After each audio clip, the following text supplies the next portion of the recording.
writing to you, because although a great evil is receding from Sanctuary, a new festering curse now spreads its corruption across the land. More dangerous, more malignant than I could have imagined. I have found a way to stop this plague, to rip the dark power of these monsters from their very core, and turn it to our advantage in destroying them.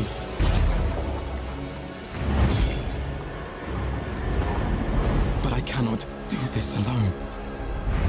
My allies have fallen. My strength is dwindling. The malignant are relentless and without mercy. I need help. I need you.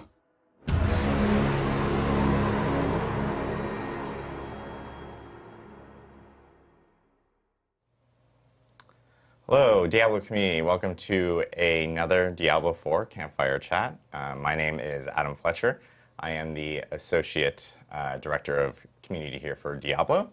I'm joined here by Joe Shelley, Game Director of Diablo 4, and Mr. Joe Paipora, the Associate Game Director for Diablo 4. We have a lot to talk about today.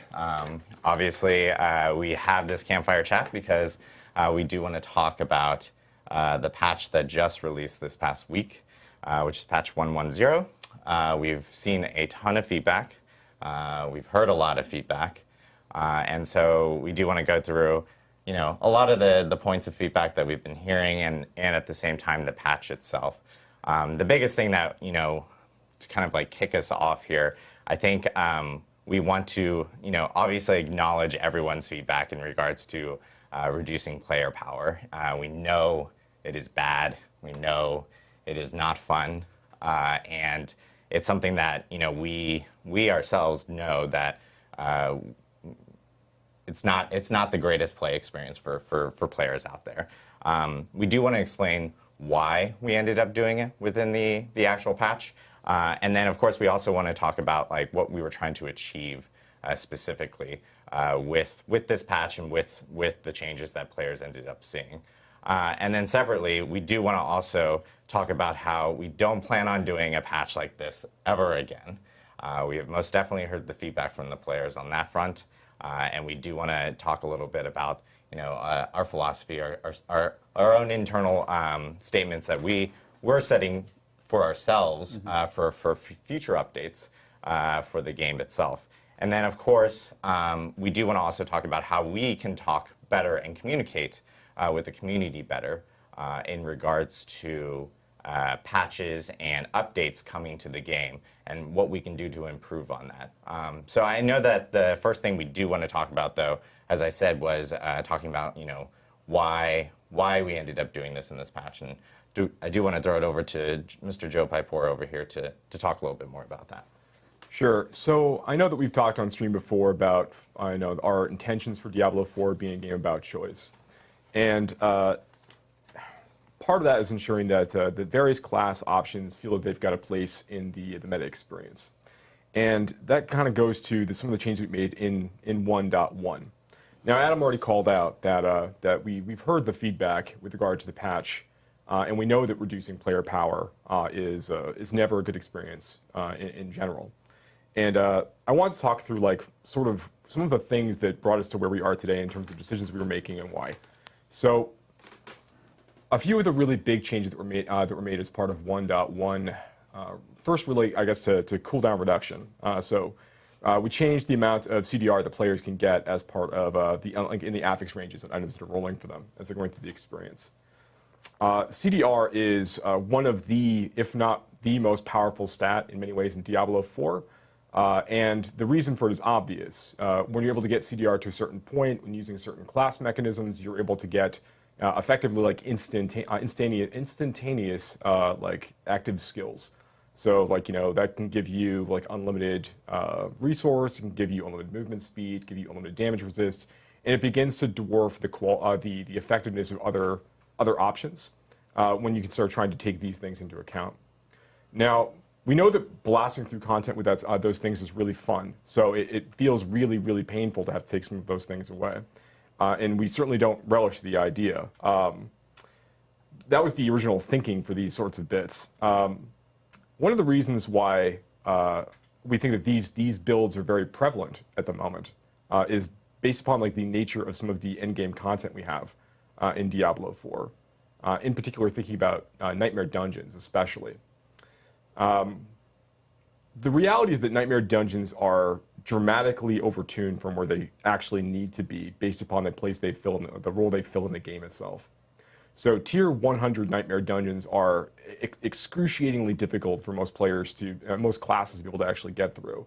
And as a result, it begins to kind of winnow the opportunities and options that players have when they begin to engage with content at that tier, such that you really do you need to lean on very, very specific builds, very specific setups, with access to things like near instantaneous cooldowns for some skills in an effort to actually like make it through those spaces. And that was never really the intent of that content. And we see that, right? Players are using Nightmare Dungeons as ways to kind of like level up their glyphs, ways for them to gain experience and loot as they're progressing up. It's largely like a level up system that you're progressing with once you get into world tiers 3 and 4. But they've taken on an outsized role as sort of this new end-game chase opportunity for players who are looking to really challenge themselves. And we love that we want that kind of content and we want that experience for those players. And we feel like we have done a reasonably good job of that with Uber Lilith in the game. But we don't feel that like tier 100 Nightmare Dungeons fulfill the same role at all. Just the nature of the content type doesn't actually work well as that kind of pushing opportunity. So one thing we actually plan on doing, and we'd hope to get out as part of this release, we're going to get out very, very soon, is we're making a reduction in the difficulty of some aspects of Nightmare Dungeons to kind of retune some things. And the goal here is to say that, we think that roughly where you are with like a Nightmare Dungeon tier 70, that's kind of where we actually want the difficulty to be for a tier 100 as players are going through the experience. So there's still a thing to push for, but it's more reasonable. And as part of this exchange, we know that players really like kind of blasting and pushing hard for these sorts of things. They feel like big achievements. We are going to be looking at creating a new content type, a new endgame content type that's going to be more directly meant to address those sorts of players and give people more things to chase. That's part of the commitment to the live services, to make sure that we're always adding new things like this for players to go and try to kind of chase after, to kind of maximize and use their builds in fun and interesting ways. So that's another really big thing. Next, we made a number of changes to the sorceress skill, sorceress builds in general. That sort of ended up having a net impact of like really reducing their effectiveness with some of their most powerful builds at the moment. And the goal at the time was to try to bring their builds back in line with one another so that we could start trying to bring everything up at once, as opposed to having these things as they are. And this actually leads to a really good conversation about the idea of balance in general. I said before that Diablo 4 is a game that is about choice, and that remains our goal. That's our guiding light. We're trying to make decisions on balance and design in general. And sometimes we don't always get it quite right. And I think that we see that with some builds that are just simply not performing to the level they need to be because they just don't have the right interactions with the kind of content or skills that you actually really want to use to get through the game. This is an example of like when we're thinking about our goals in terms of creating this balanced experience where there's lots of interesting choices for players to engage with. We cannot make balanced decisions without kind of accounting for the way that players are going to feel about those things who are playing those classes. Like if our goal is to create an ultimately balanced experience, without regard for how much fun the player's having as part of that exchange, that's ultimately that would be like a failure on our part to not kind of think about things. So we have plans that I know that we're going to talk about a little bit later to kind of address this more clearly. But understand that we've heard this and we have plans in the very near future to address these sorts of things. Another bit that speaks to this is the change that was made for vulnerable damage. Now I think that there are a lot of players in the community who like kind of dove deep into a lot of our systems in Diablo 4 and kind of see that vulnerable damage is a really outsized role that it plays in terms of a lot of build making. To the point where it feels that you'll get to certain parts of content and creatures sort of need to be vulnerable in order for you to feel that you need to that you can damage them. This is something that we're very aware of, and we made a reduction as part of the 1.1 build that reduced player damage in general because most players rely on many builds, I should say, rely on vulnerable damage to deal to kind of spike in lots of different kinds of content. This is something we also need to talk about. Vulnerable damage is far more potent right now than we actually want it to be in general across the game. I think I've talked about this before. And we need to make a number of, we need to kind of bring these things back in line. But this is a more complicated conversation than simply just saying we can take a bonus damage to vulnerable creatures number and reduce it by 40% in terms of the the amount of damage you can accrue across different sources. And have that be the way that we solve this problem. Really, I think we all know that the ultimate problem with damage to vulnerable creatures, the fact is multiplicative stacking on top of the base vulnerable damage, which is already multiplicative on its own. Like this is the reason why the stat plays such an outsized role in a lot of player builds. We're going to need to move that to an additive place, but we can't do that without making a number of other adjustments to critical strike damage, to the way that overpowered damage is both calculated and dealt to creatures, and the availability of these things across various builds. There's lots of builds that rely on vulnerable, and they're balanced around the idea that the damage is also multiplicative. So a number of their balance and tuning changes will need to be made in order to be able to bring vulnerable back in line with some of the other options we have out there. So this is how we're kind of thinking about these things moving forward. We want to start trying to be a little more inclusive of all of these decisions when we begin considering which of these balance adjustments we want to make, rather than being in this iterative place where we're making small adjustments to a number of different things along the way with an end goal in mind of where we actually eventually want to be. We want to be trying to consider what the experience is going to be like from moment to moment, rather from update to update and release to release to get things in a better spot. So while we do believe that having our season roll gives us the opportunity to kind of reset our meta and change a lot of things, that obviously has an impact on internal players, the way that they kind of perceive the characters they're still playing in that space. And it can be disruptive for players who found a particular playstyle that they're really excited about. So I know that, Joe, you're going to talk about some of these things in a minute, so this is an awkward handoff, but I just want to make it it's a very awkward handoff, okay. I'm sorry. But I want people to understand that we do hear the things that they're saying. We do plan on making changes in the near future, and just kind of thinking philosophically about how we want to address these things moving forward. And with that, I guess, Joe, would you like to share about your thinking? Yeah, so I think it's a great point, a great lead in here. We want, as Adam mentioned, we want to talk about. We kind of talked a little bit about how we got here. We want to talk about what we're going to do about that. I mean, I think one of the really good points you made is like, vulnerable is, for example, vulnerable is like a must-take stat, right? And it would be better if it wasn't a must-take stat. But more of a build option. The game will be better when that's the case. Mm-hmm. But if along the way to getting to that, the game is less fun, then we're not fulfilling our obligation to players, right? That's right. So I want to talk about our mission statement for the live game, and I think we have yeah, perfect. So there are four parts to this. We're going to start with the first part. We want the live game to always have a wide variety of viable builds to discover, to put together, to acquire the items for, mm-hmm. And to optimize across all 5 of our classes. Second point, every season should introduce new items and powers that keep the game fresh and increase build variety.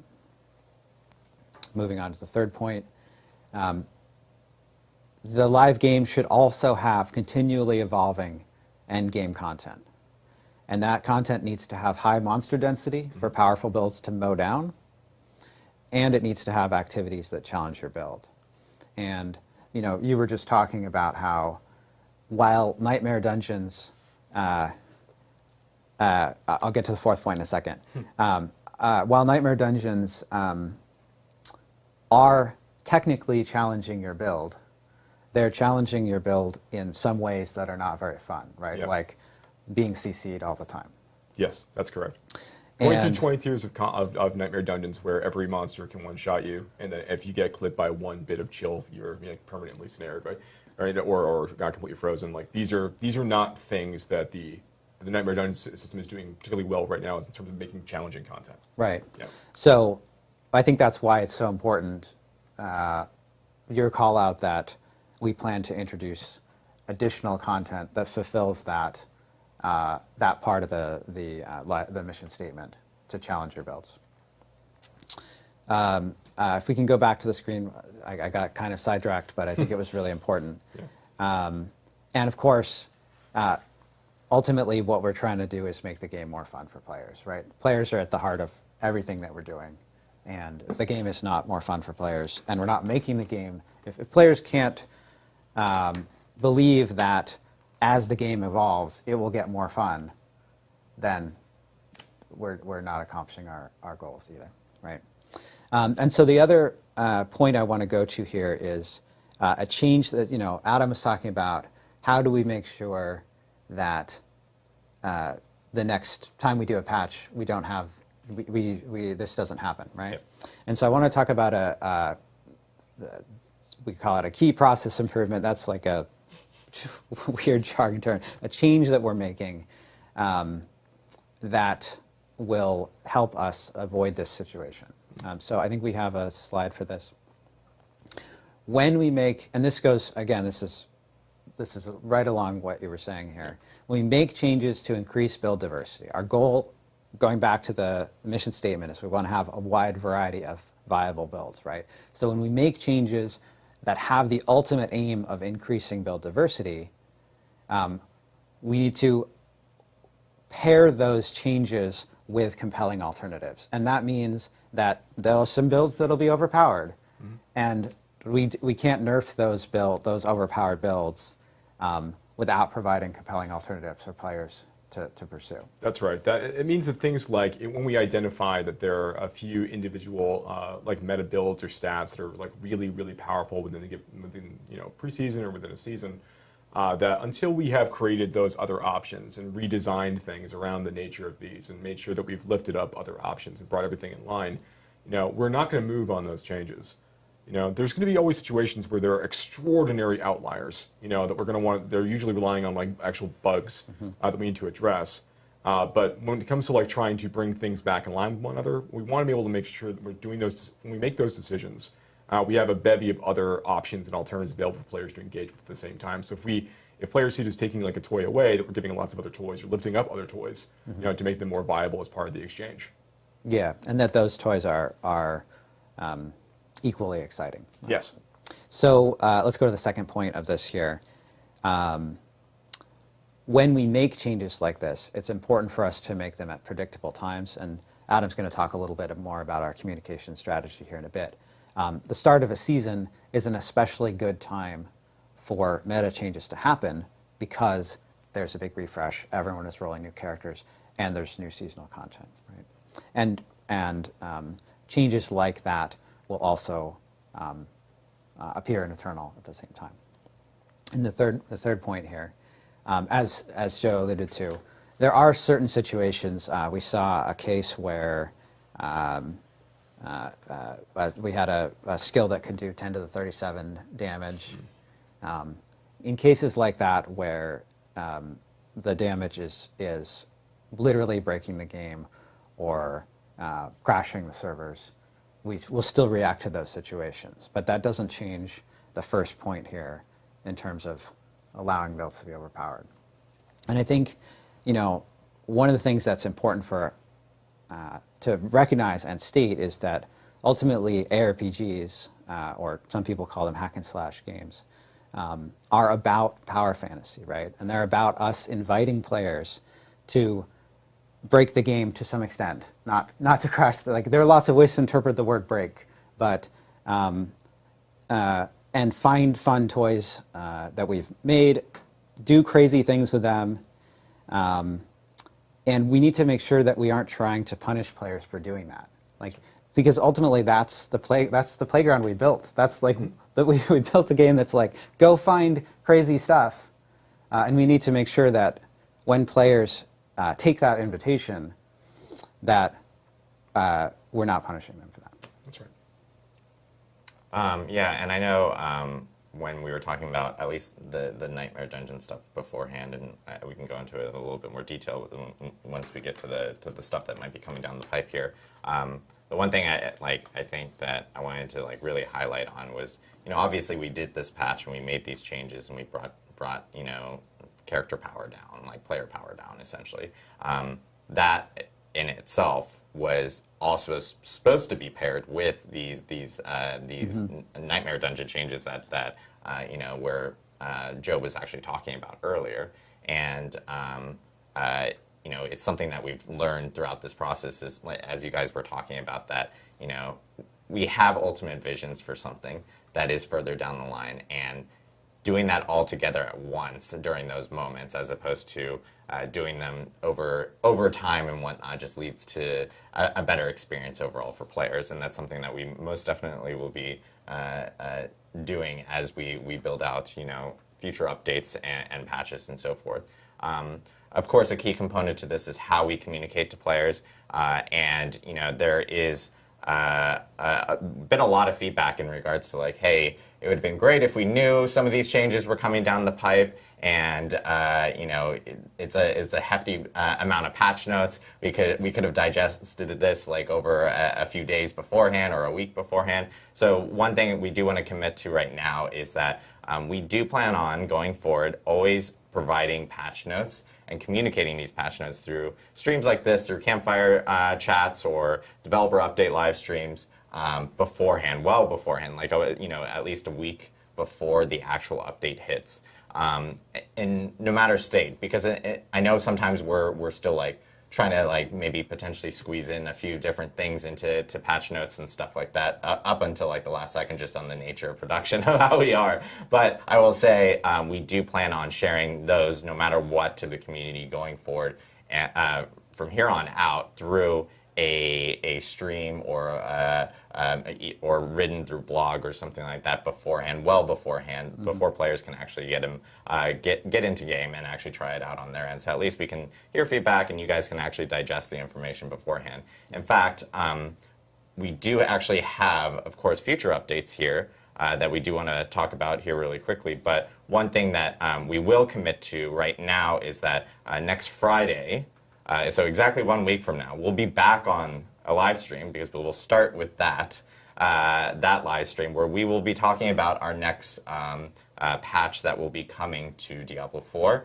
We'll talk a little bit about some of the details here, but we'll go into more detail next Friday specifically. But we will be back on here to kind of go through the whole entire patch notes with everyone beforehand, so everyone has a better expectation of what they're going to be seeing in the actual update, and they can talk to us through chat, through devs, or through social media, through Reddit, through our forums, etc. beforehand, before the actual patch hits. So we will get times and remind everyone, of course, throughout the week that we will have another Campfire chat to talk about patch 111, since we just shipped 110, 111.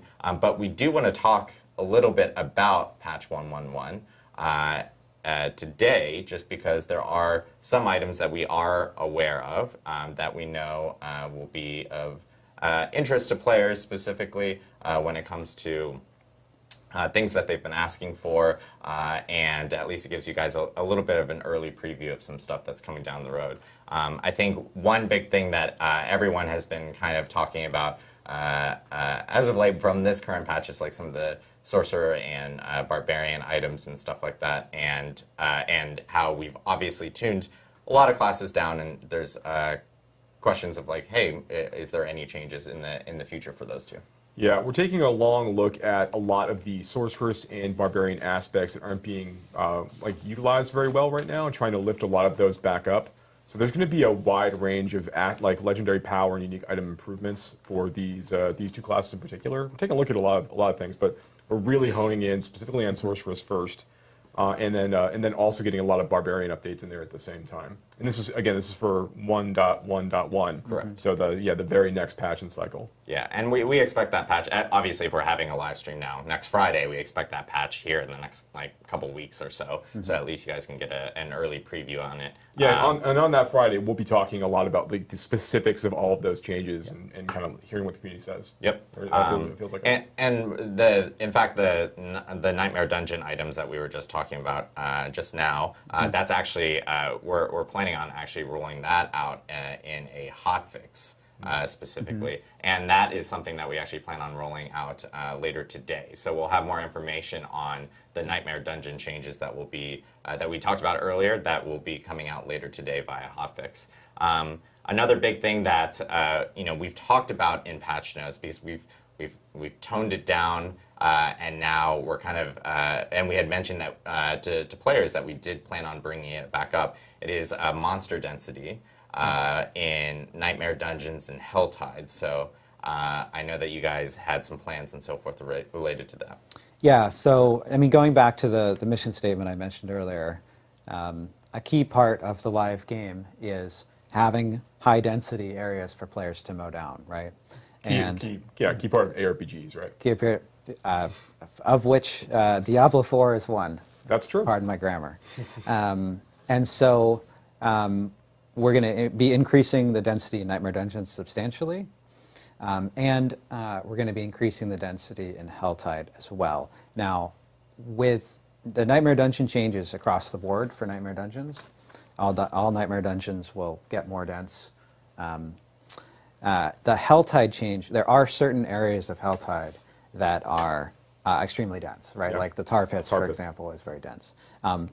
Areas like that probably won't get more dense. And part of what we've been doing here at the same time in terms of these density changes is making sure that we're making performance improvements, like looking at player skills that are taking a lot of time on the servers, getting those into better performance so players have better frame rates and stuff, and fewer stalls, and all these kinds of things that make the game more fun to play. And this also helps us increase the number of, like, more monsters, more players, more stuff going on.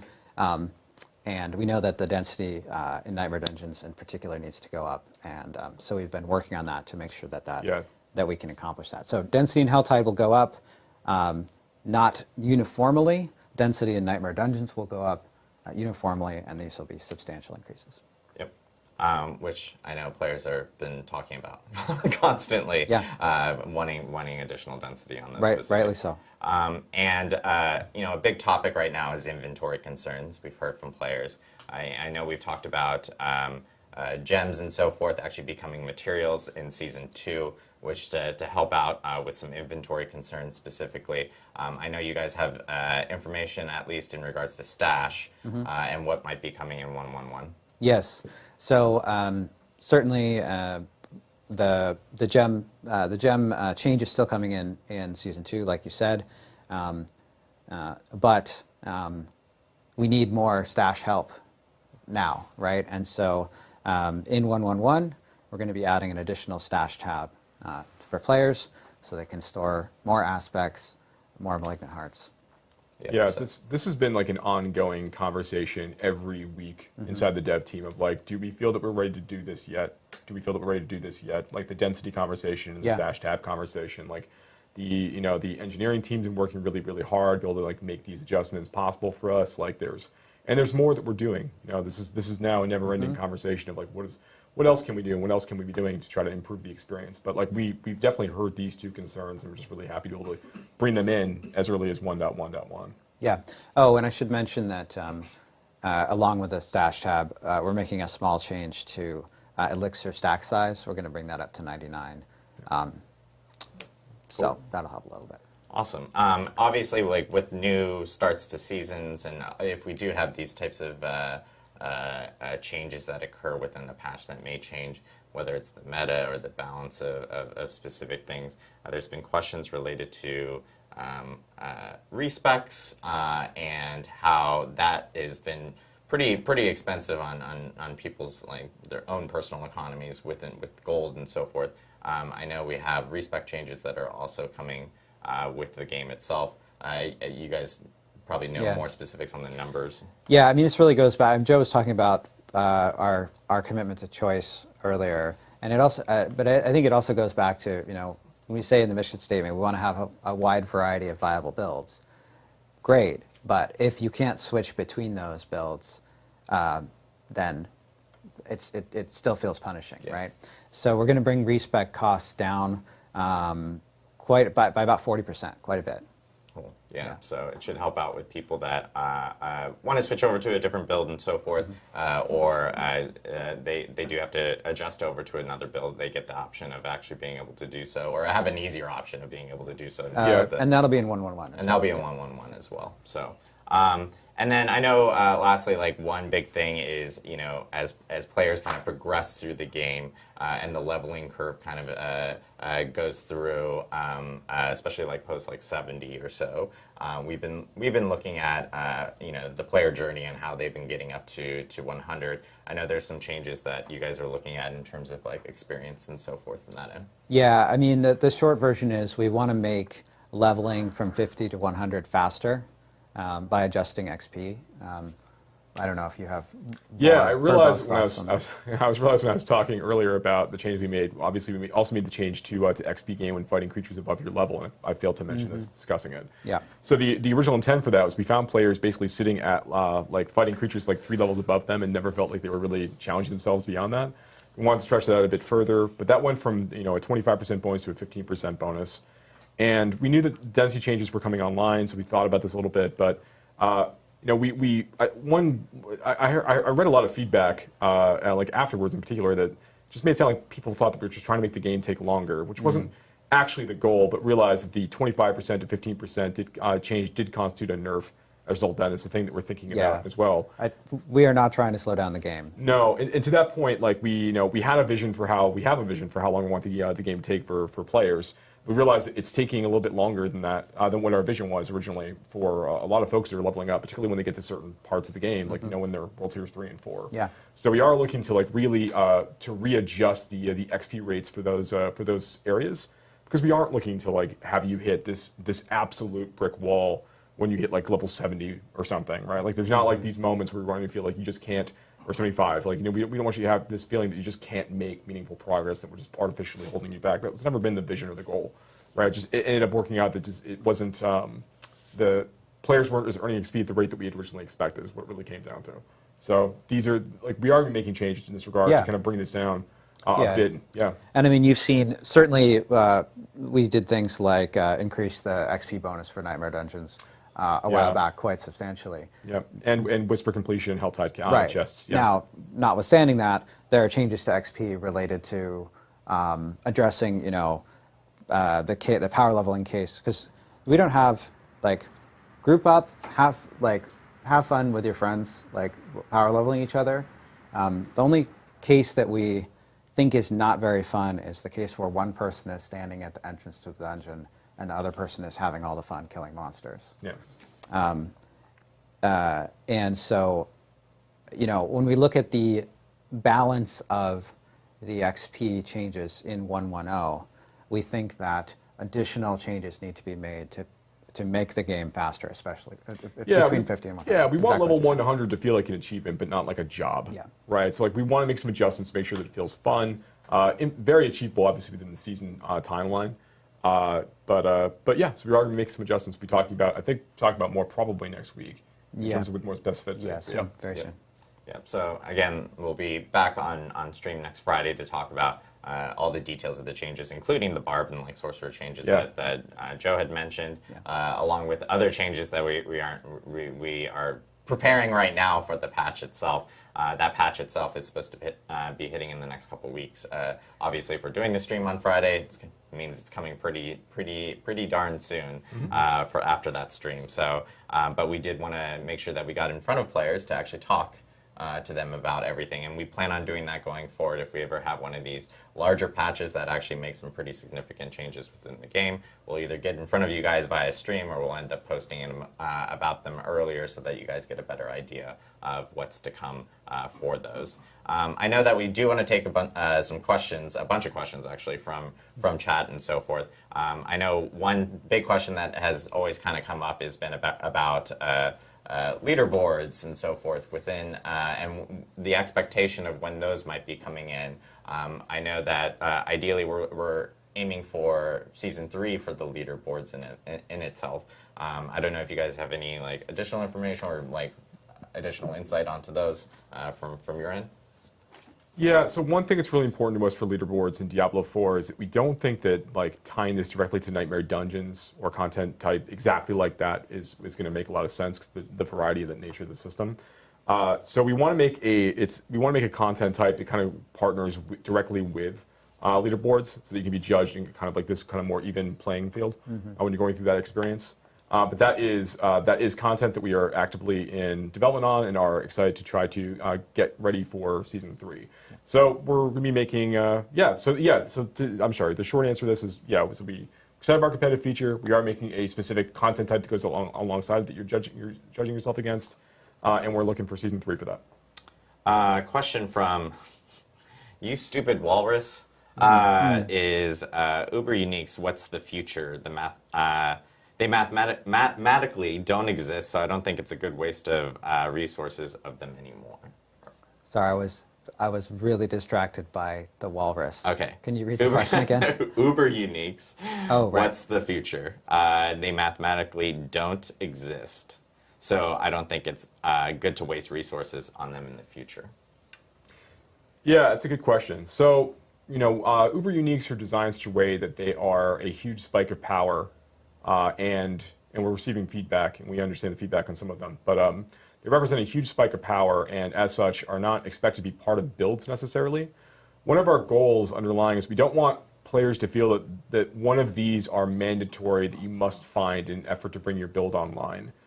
From the ground up, we kind of made the decision to say it is okay if we want players to find these, but we don't want them to expect to find these. Which is a difficult place to balance in terms of drop rates when you're thinking about these. Now, right now, I believe that they are exceedingly rare, and we do want them to feel very, very rare. But I suspect that as we start moving into future seasons, we do want to find more ways for more opportunities for players to get chances at these. And I imagine we'll be able to talk about that soon. But I would suggest that like the current drop rates are probably not going to be the drop rates forever. We'll probably make those a little bit more common, a little more likely to be found as time goes on. A big topic that I'm seeing just pop up in chat and so forth, a lot of comments about crowd control. If there's any plans or ways that we're looking at addressing crowd control here in the future. Yeah, as I mentioned earlier in the stream, I think we both talked about it. We think that when you have high density of monsters on screen and you have a lot of elites, the crowd control, the tools that you have for crowd control are not, need to be better, basically.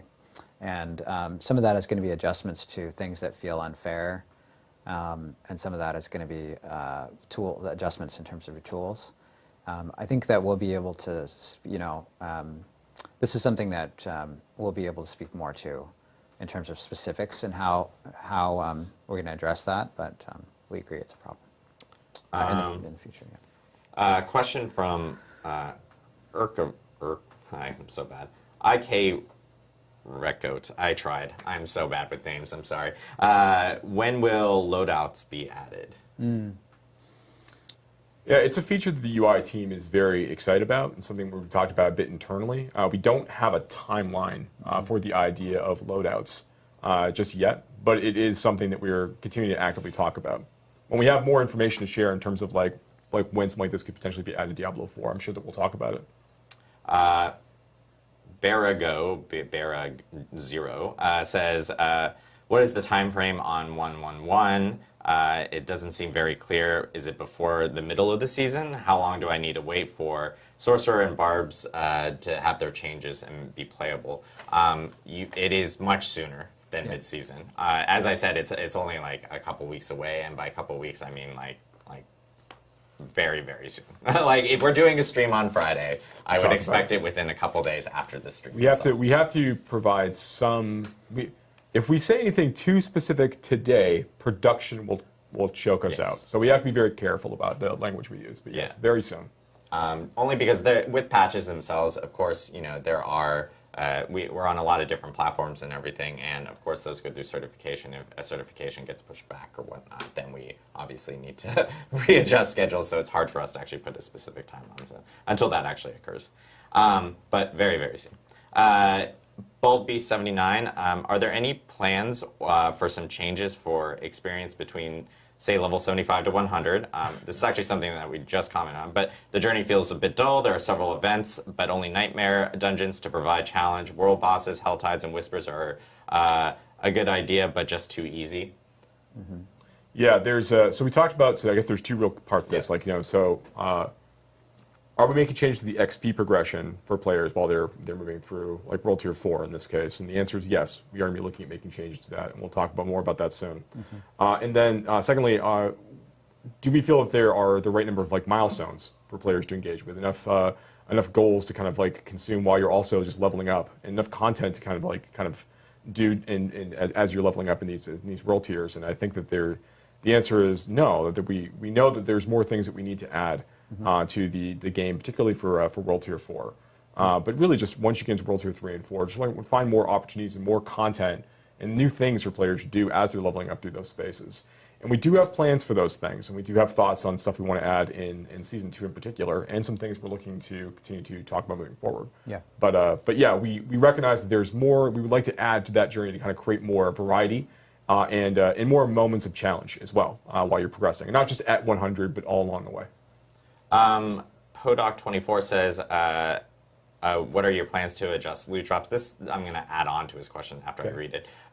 It feels very frustrating to grind for days without ever seeing anything close to an upgrade or finding the right aspect. Even worse, when you finally do it and it's a terrible roll. Slightly, I'm also going to modify that and mention target farming, which has also been a topic within the community. I'm not sure if you guys want to have any plans and so forth for that. So I think there's a couple parts of this as well, right? There's the idea of I grind for a long time to get an item, and the item is not an upgrade.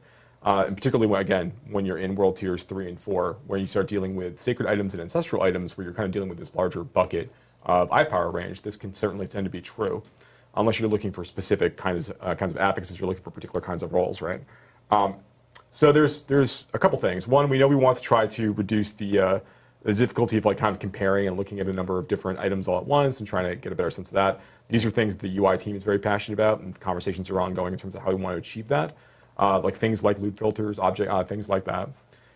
There's the idea of like how does the progression of itemization feel, particularly in World Tier 4, while you're leveling up there.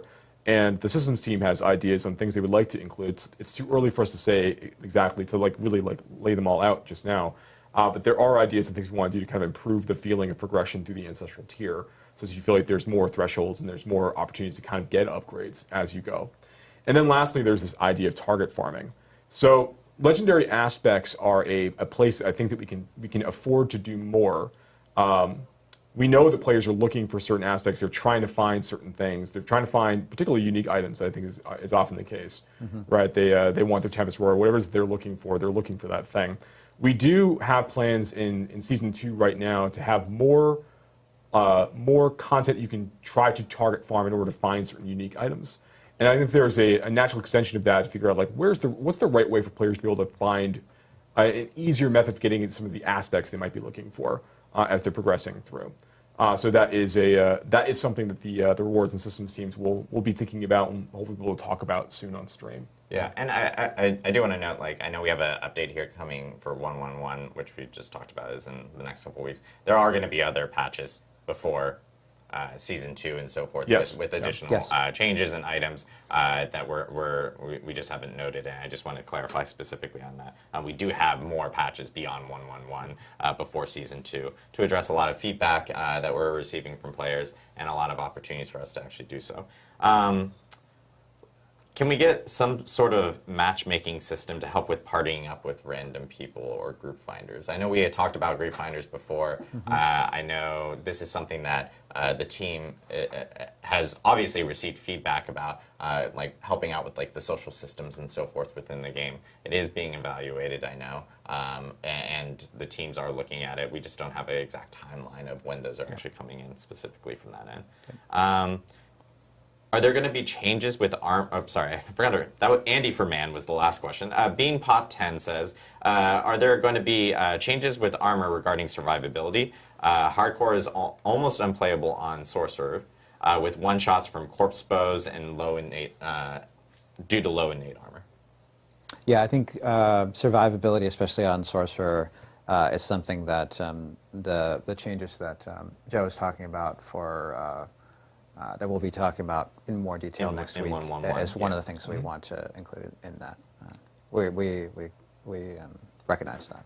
Yeah, we also identified there are a few outstanding monster types and abilities that are doing that are killing players a little more frequently than we expect, and like we're looking at creatures that explode when they die, for example, claim an awful lot of lives, right? Creatures that can chill, claim an awful lot of lives, right? Or charging creatures, we've also learned. And charging creatures, yeah. I've seen a lot of reports about that, and I know, and you're about which I think have been nerfed like twice now. Too, well, there's a bug fix on the Beast Charge in particular, where Beast Charge could deal damage even if you interrupted the charge or the beast died. Oh, I see. So, well, that's a good bug fix. So, I mean, we're identifying some of these like really, really difficult affixes, really, really difficult Nightmare Dungeon affixes, or like really ones that claim lots, like a disproportionate amount of player lives as part of that. And we're looking at those all at once. It's Sorcerer survivability is absolutely an issue, and we're going to be talking about it more in the 1.1.1 conversation next week. But there's also this idea of like there's a lot of things out there that are just doing a lot of like what feels to the player in the moment pretty cheap, like unfair, like just I sort of just died, don't really see what happened. So we're looking at more of these situations and trying to figure out the right places to make adjustments. We don't want the game to be easy. We don't want you to be able to walk through every encounter, and we want the game to feel deadly at times. We want you to feel like you had an opportunity to kind of evade or deal with those situations.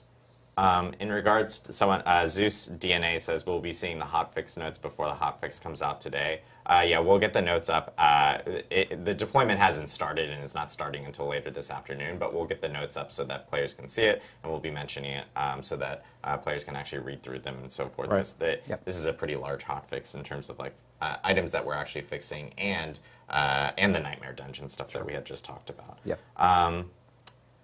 Templar Knights asks, question, can we change the codex in such a way that we can upgrade the values with founded legendary items? This could reduce the demand to stash, avoid aspects laying around, easier adopting player to your balance changes, but we still want to find items and increase codex values. Yeah, so we know that one of the key things that players are carrying in their stash right now are lots and lots of aspects. Yeah. And we're talking about ways to address that. That's an interesting suggestion. That I think it's sort of going toward the same direction here, which is like, how can we address the case where your stash is completely full of aspects? Certainly having an extra stash tab will not hurt that problem, but I think there's more that we'd like to do in terms of the aspects. Yeah, it's certainly something that we've been discussing internally for a while. I think part of this is just how much fun is it to be able to extract an aspect from an item and be able to maintain that role? And then how much is that fun so fun that it's worth like some of the inventory pressure that comes about as a result of that? Yeah. That's a conversation we've had within the dev team. We're going to continue to talk about it, but we know that there's definitely a lot of improvements we can make to the Codex of Power, for example, to kind of like be embracing some of these other like affix extraction systems. Question from DRJ16. Has the team considered how certain nerfs like weapon cooldown reduction are so much more impactful for certain classes than others? Yes, the team is definitely aware that some of these changes disproportionately affect, like the vulnerable damage change disproportionately affecting like Cold Sorks. We're definitely aware that some of these changes disproportionately affect some classes and builds more than others. And this goes back to my earlier point about when we're going to be making changes like this moving forward, that we know we're going to have this have an overall effect of reducing certain effects down, or rather reducing certain like powers or affixes or whatever it is down to a place where we want people to use the baseline to kind of build from for other parts of the game. That when we do those things, it's going to affect these different players in different ways, and they're not going to enjoy that if we've ruined their build in order to try to weed the garden and get things into a better place. Like ultimately, we're going to be trying to do a lot more situations where if we're going to take a thing away, if we're going to update something, where it's no longer going to be as valuable as part of your build. We want to provide a lot of other options as part of that. Yeah. Make sure we don't leave the build with a gaping like giant hole in it as a result of the change that we made. So this is going to, again, it's going to mean that moving forward when we're making like larger scale balance and tuning adjustments, we're going to do those a little bit more slowly as a result, in order to make sure that we're embracing all of these other like components to give a lot of options all at once when we make a change.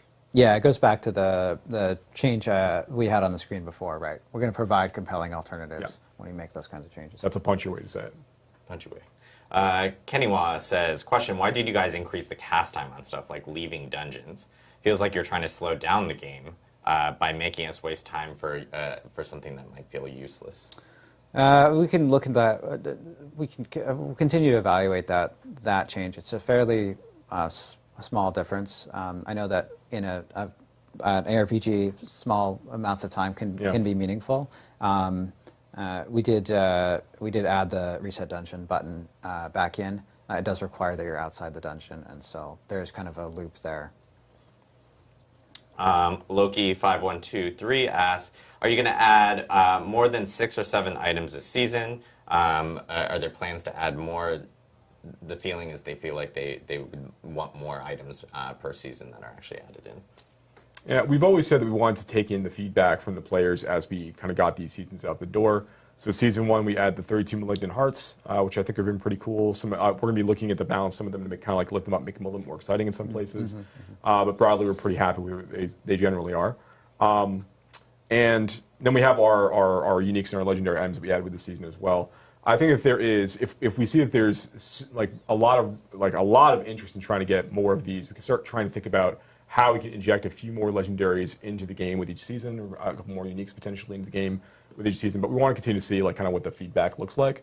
This is a good example of people asking for more. So yeah, good to know. Separately from that, like, are you guys looking at potentially like reworking or redoing some things? So that means patch 1.1.1 is kind of in that vein of trying to like get these things into a slightly better place. And we do want to go back over our existing legendary power library and identify the ones where they can afford to be lifted up with redesigns and changing the way that some parts of them work, so they better fulfill the stated purpose in terms of where they're supposed to sit in builds. So there's going to be a lot of opportunities for that along the way as well. It's not going to be the only way we inject like new fun in the game isn't going to just be through the season mechanic, isn't just going to be through the addition of brand new legendaries uniques, but also going back over the existing legendary powers after we see players use them a little bit more, making adjustments accordingly. Question from Panda Mousy and Mormra. Same question, actually. What's your plan for resistances? Right now, they feel like a wasted stat. Do we have any changes to resistances that might be changing maybe sooner or later, or how's that going to work? Resistances fall in one of those categories where if we need to make a change to the way that resistance damage is, or rather, the way that players use resistance to mitigate damage from certain sources. And it's going to be a far-reaching change when we actually go through and make this, which means that we want to be able to take the time with it and do it properly. It's going to be, right now we plan to put that into Season 2 as part of a larger rework. So you can look forward to more information as we get a little bit closer to Season 2. Shadow Mun, sorry. Can campaign bosses be added to the pool of dungeon bosses that we encounter? I feel like campaign bosses are underutilized. I think there could be more opportunities to fight some of those campaign bosses in the future. I can't comment further on exactly how that will look, but I agree with that sentiment. Sounds good. Okay. Joe has often said this, so like we definitely want to make sure we find the right ways to bring act bosses in. Yeah. Yes. Yeah. This is actually a question. Party Cannon 30. Hi there, guys. Can you? Thanks for the information. My question is about crashes on PlayStation 5. Is that a known issue? We are aware of some issues on consoles, specifically Xbox, PlayStation, like that may be having crash issues and whatnot from their side. I do want to note, like, I know with 1.10, there was a bug fix towards a specific memory leak that the team was trying to identify and find, and they actually did find it, and it was addressed there. There was actually an additional fix in 1.11, because I've seen a lot of questions, whether on Reddit and so forth, about PC performance and so forth, and even on like just performance in general, that will be addressed there. And I know that the engineers here are still actively, troubleshooting and figuring out like specific situations that players might be running into. Of course, if you have like more information on those, please post in console bugs on our forums, and give as much information as possible, because a lot of those repro steps on our side are sometimes really difficult, and it helps our teams out, helps our QA teams out to be able to see if they can actually repro the same type of issues that players are having. Do you guys plan on introducing more ways? Oh, sorry, this is Mr. I don't want to butcher that. Okay. Do you guys plan on introducing more craft / modify gear? Currently, only gold has value, and only one stack can be rolled. More ways to craft and modify gear. Yeah. Yes, yes, we do want to add more options for players to kind of modify the items they're getting. What we have really in the preseason and now the season 1 state is still very like a baseline experience in terms of item modification. We are looking at more opportunities in the future to allow players to do more with their items.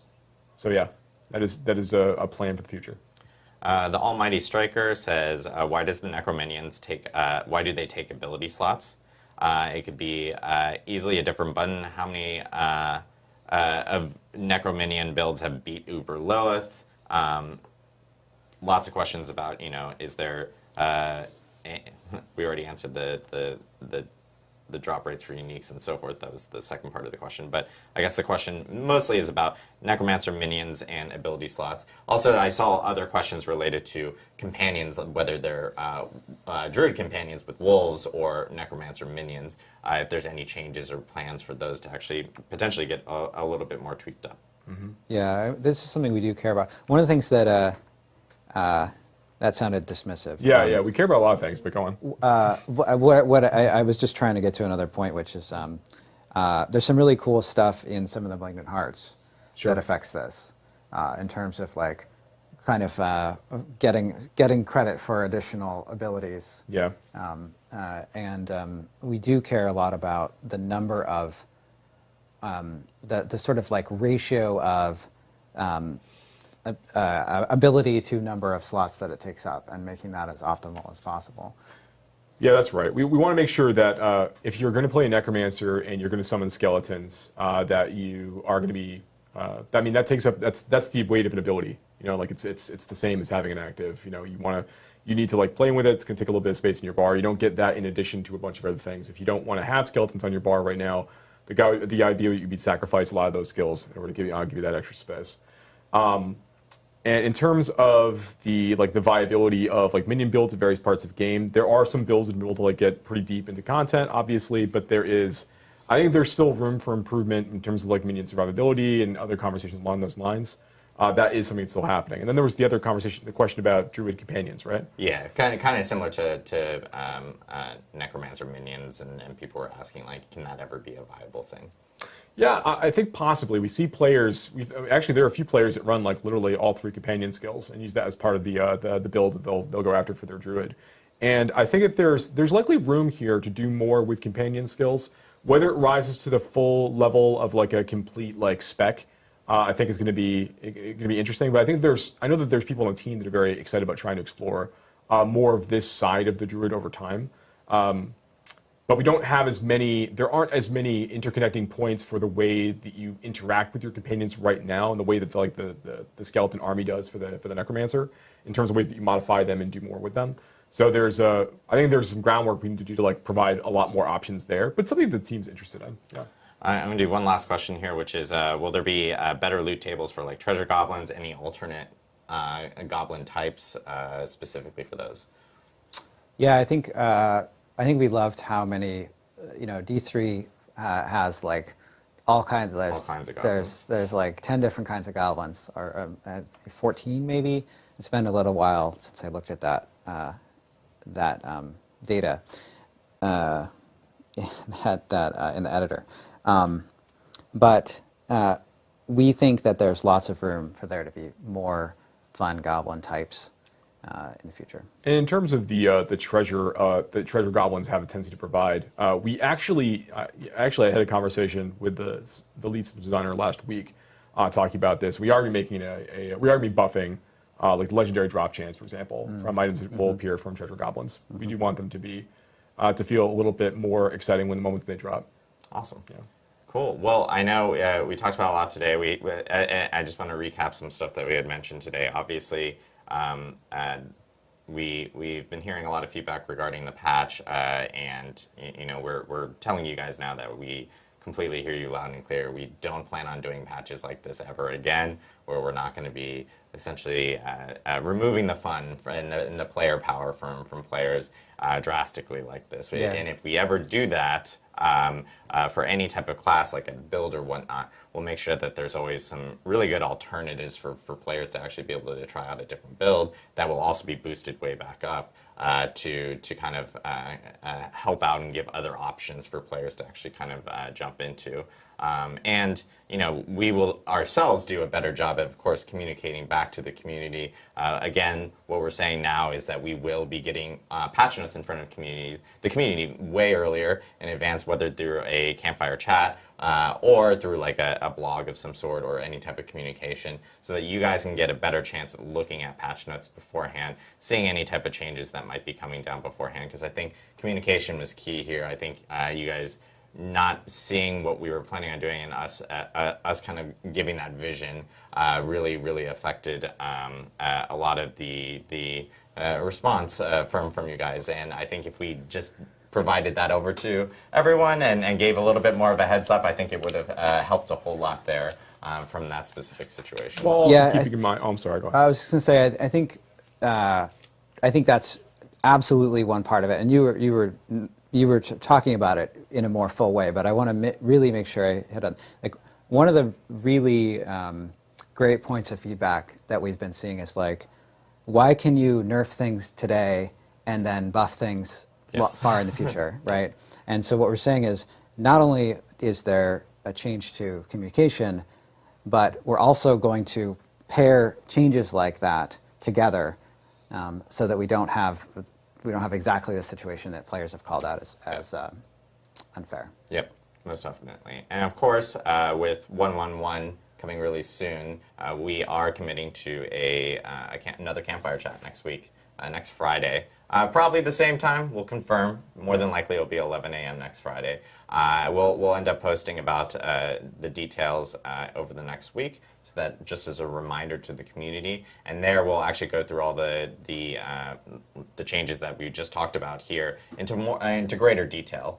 Joe, I know, will end up providing greater detail changes on like the barbarian and sorcerer adjustments that we're going to be making based off of community feedback. And then of course we'll also be talking about just essentially everything in the patch notes for that. Patch 1.1.1 will be coming out in a couple weeks, with us having a stream next Friday. I anticipate it being very soon or shortly after the stream specifically. So, and again, we do have a hotfix today that we will be rolling out this afternoon. We'll be having notes related to that hotfix here really soon, and there's a lot of changes in there, including the Nightmare Dungeon changes that we talked about today.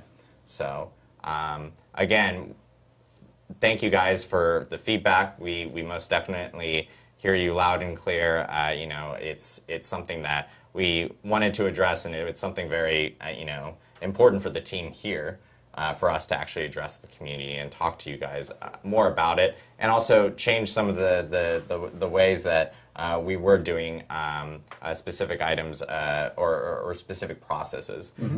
So we really do appreciate the feedback. Of course, continue providing feedback to us. It's really important for the game itself and for us to make a better experience for the players out there. So thank you guys again for tuning in. We'll see you next Friday for the next Campfire Chat to talk about patch 1.1.1 and all the changes that are coming up. Really appreciate it.